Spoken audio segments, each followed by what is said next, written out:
Good morning, my name is Chris Hadleigh and I'm here with Youth Pledge for Employers, and I'm delighted to be joined by Tori Lugston this morning, who is the show organiser and association secretary. So hello, Tori. Hi, good morning. Fantastic. Thank you for giving up your time and joining us this morning. My first question really simply is, will you tell me a little bit about your organisation and what you do? I work for Hadleigh Farmers Agricultural Association, which is an association run by membership across the farming industry in the Hadleigh and Suffolk area, and we run the Hadleigh Show. We also run educational activities. We do events and other fundraising activities for the local area. So I organise the show, and I also do look after the membership and all of our other activities that go with it. I mean, that's fantastic. I mean, straight away there, you've sort of addressed two, I'm assuming, completely different areas that require probably different skills. Do you mind sort of breaking down sort of, the skills that maybe you need to involved in, say, arranging the show, and then the ones that you need, say, maybe when it comes to arranging these educational events and other parts? Yeah, of course. So the show itself is a 13,500 people event on a one-day Saturday, 20th of May 2023. So it's the third Saturday of every year in May. And we start organising it from the minute we finish the last one. So when we finish this year in 2022, we start working on the new one. So basically, being a show organiser is being fairly organised, having an eye on what the general public want, marketing, budgeting, organisation. Attention to detail is really important, because as it gets nearer to the showtime, if you forget something, that's when it goes wrong. So a lot of risk management. We do the health and safety side. We do all of the accidents and risk assessments that go with it. So it's not just a case of putting on a show, because there's so many elements involved. So I've got livestock background, there's equine involved, there's trade stands, visitors to the day, all the marketing of the show. All of that comes from me in the office, and at the moment, well, I work part-time, so it is a part-time job.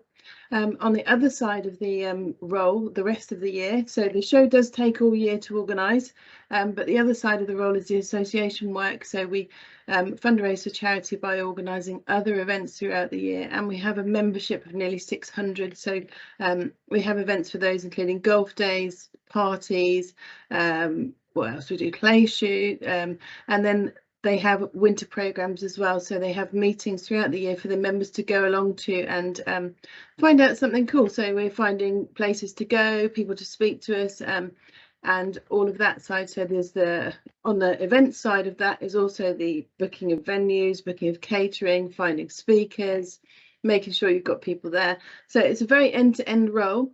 And then on the other side of that is that we also do education about agriculture.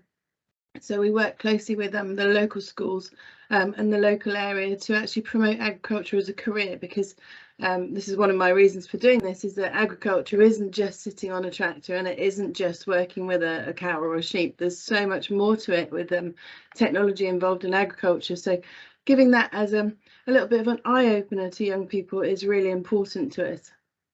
No, that's absolutely fantastic, and thank you for, as I say, providing that nice eye-opening breakdown for us.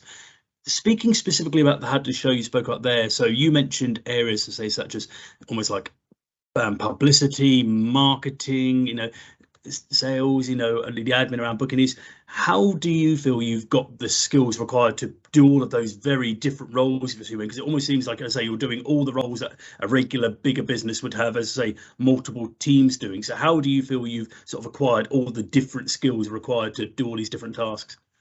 Well, I was lucky enough to be in Young Farmers, and I'm not quite sure if you've heard much about Young Farmers, but Young Farmers is a youth organisation where it's actively encouraged for young people to do the job. So I was lucky enough to go through my years in Young Farmers organising parties. So when you're organising a party, and I say that I do a few talks to schools, and if you're organising a party, you think, right, who do you want to be there? So you get your guests and everything. How much is it going to cost? So that's where you get your budgeting in there. So you've got a budget of, okay, they've said, right, the venue's going to cost this much, the disco is going to cost this much, the security is going to cost this much. So that gives me the budgeting skills to look at that. And then when you've got your party, you also want to look at how do you get people there? How are you going to do that? So that's the marketing element. So you get all of these things through just doing it yourself. I found in Young Farmers because it was encouraged. So I then went to work for Young Farmers as the county organiser. So that role was very much across the board. So I was organising sports, I was organising competitions, I was looking at the health and safety element. So with time you get to know these things, but it's things like the health and safety. People go, whoa, health and safety, but actually health and safety is very much common sense. Because if you look around you and you say, okay, well, that could fall down. So if that falls down, it could fall on someone's head. So therefore I'll make sure it doesn't fall on their head, and that's it, tick. And health and safety side is quite a big, scary topic, but actually is very much common sense. And looking around and knowing what you're dealing with. And that's what I found with Young Farmers with this role, is that actually if you know who you're dealing with and who you want to get to, it's actually a very easy starting point to work out where you've got to go with it. That's really insightful, and it's actually really interesting how you talk about, as I say, your previous experiences, as I say, in a similar but not completely the same organisation, and how you transferred them into your current role. And yeah, no, that's really interesting to hear. This next question may seem a bit weird, as I say, based on all the different things and the different areas and tasks that you say you sort of take on in this role. But if I had to ask you to try and attempt to describe a typical day in your role, you know, what would that look like? It depends on the time of year. So at the moment we're coming up to our annual general meeting, and we have a newsletter going out to all of our members, and also a winter drinks party. So today I've got 600 newsletters to put out. So it needs a covering letter. It needs to make sure that everything's going into it that is needed, all the information that's required for our members to go to the AGM. So your venue, the notes about what's coming up, who's speaking. What else am I doing today? I have a meeting with my bar people today, so we've got to go and talk to them about their provision at the show. So I'm going to have a chat with what our expectations are from them and what theirs are from us. So that's on a tender basis. So that's another element that we work with in the show, is getting suppliers on board. So it's working closely with getting a good relationship with people. And then this evening I'm doing some interviews for a job for Young Farmers, because I help out on that as well. So yeah, there's not very a typical day. As we get towards the show itself, it's very much long days. So my work is lower at this time of year, and it ramps up after Christmas. So once we get to having our entries open and our trade stands open for the show, I'll be preparing all the packs for them. So trade stands all get wristbands, maps of where they're placed, all their details about how to log in, how to arrive, what we expect when they arrive, where they've got to go. So I'll be working closely with them, working closely with competitors as well in each of the classes. So there's not really a very typical day, but that's the variety of what I do, is that it could be one day I'll be boxing up rosettes, which I counted last week. So I had to count the number of rosettes I need for the show, and then I need to know how many more I need to order, and then they go bagged up and get put into sections. So it could be more kind of physical stuff, whereas another day I could spend the whole day on the phone talking to people. So it's very varied. No, that's brilliant, and I'm guessing it's that variety that probably is a little bit of a catalyst for why you're in the role, when you know the enthusiasm you clearly have in your role. And I guess that sort of leads me on to my next question, which is, based on what you've sort of said there, it sounds like some of the time you're working with people, but I guess you have to do your fair share of independent working as well. I guess my question to you then would be sort of, how do you keep yourself motivated when you have to do, as I say, a lot of independent working as well? I think the fact that I love what I do is really, really helpful, because I get up and I think, oh yeah, I've got this to do today. I have very, very long lists. So people always laugh at me because I am a list person, and when you're working in an environment like I am, is that if you don't have a list, you can go off on different tangents all the time, and it's very easy to get distracted, especially when we get to show time. From March onwards, is the phone rings constantly. So if I don't have an idea of where I've got to be and when, I can lose hours by getting distracted by a phone call or something like that, because there is so many elements all at once. So I'm juggling constantly, and my list means that I then actually know exactly what I've got to have done and by when. So I have a month by month plan of where I need to be on each thing. And I think that's really important, is that a lot of the time I see young people going into stuff and freestyling, and freestyling is really good for enthusiasm and for ideas and all that kind of thing. But if you don't have an end plan and a time scale, that's when you get in a bit of a tangle, because it's great to have a big idea, but you've got to work backwards from your big idea to work out what time is needed to do it properly.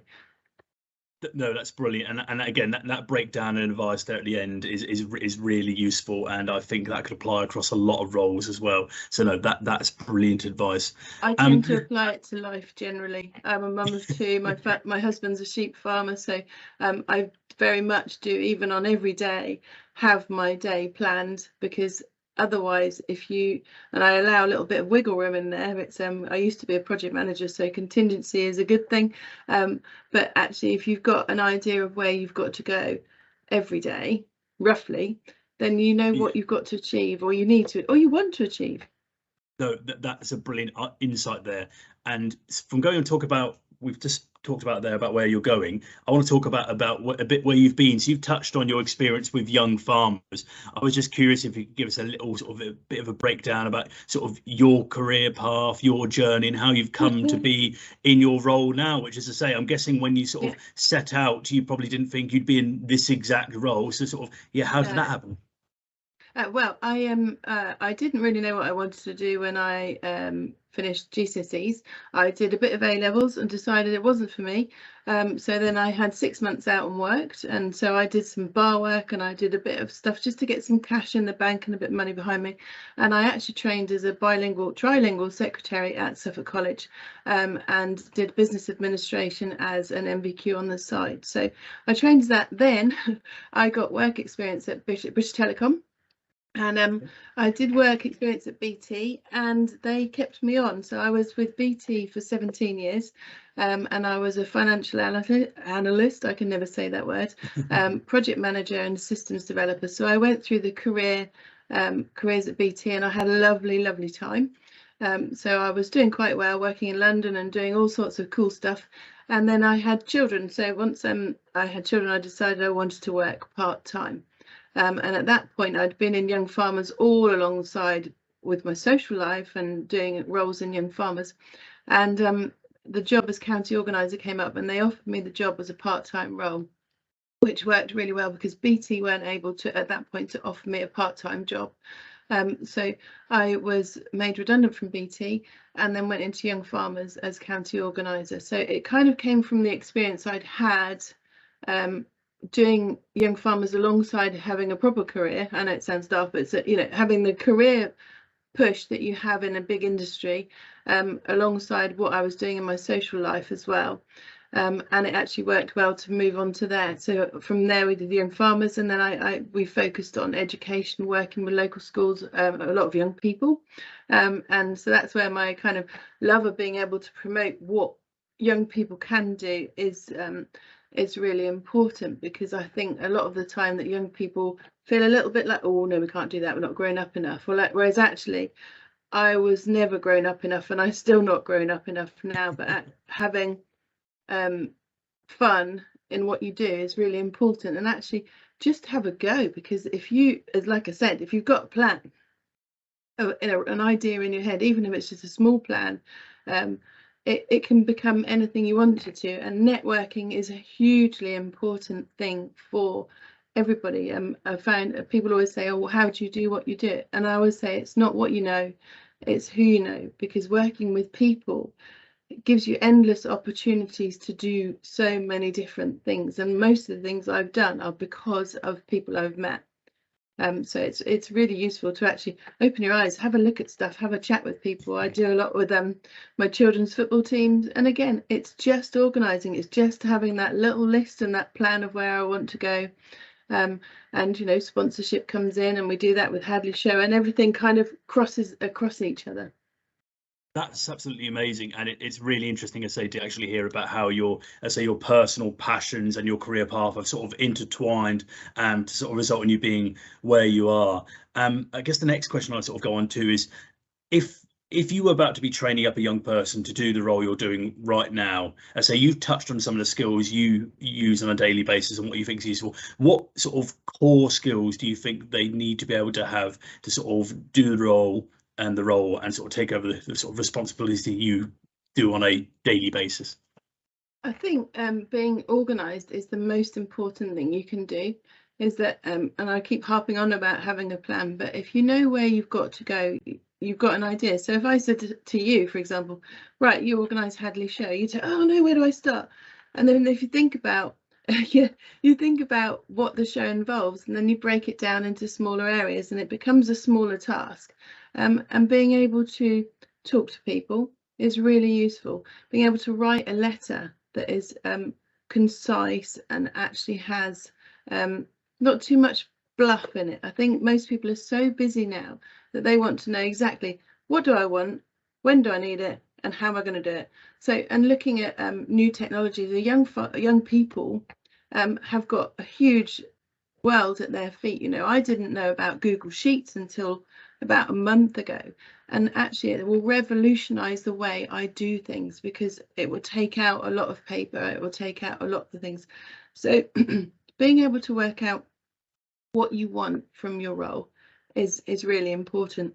My thing is that I want to make sure I've covered every single thing, and that's my passion and my pride in my work. And I think if you've got passion and pride for what you're doing, and pride in yourself and belief in yourself, because do you know what, everyone can make a mistake, and actually it's not generally punishable. If you make a mistake, then actually you don't mean to do that, and you work out where you go from there. You know, I had times at the show when people aren't happy, because that's what happens. Sometimes people aren't happy, but if you address that as actually saying, okay, that has happened, we learn from it, where are we going to go to make it better, and involve them in that, then it becomes something that you can improve on. And having that confidence to say, I messed up. Well, you didn't do it on purpose, but actually, how are we going to make it better? How do we stop this happening again? It's all down to almost like your health and safety and your risk management is actually, that went wrong, or that could go wrong. Where do we go from here? That's brilliant, and I think it's a really good point you raised there about the need to have a little bit of resilience in any role you're in terms of, let's say, being able to acknowledge mistakes that have been made and then to, you know, reflect upon them and learn from them. I think, as I say, that's something you can never do enough. It's a very shouty world we live in now, and people, especially behind a keyboard, are happy to immediately criticise.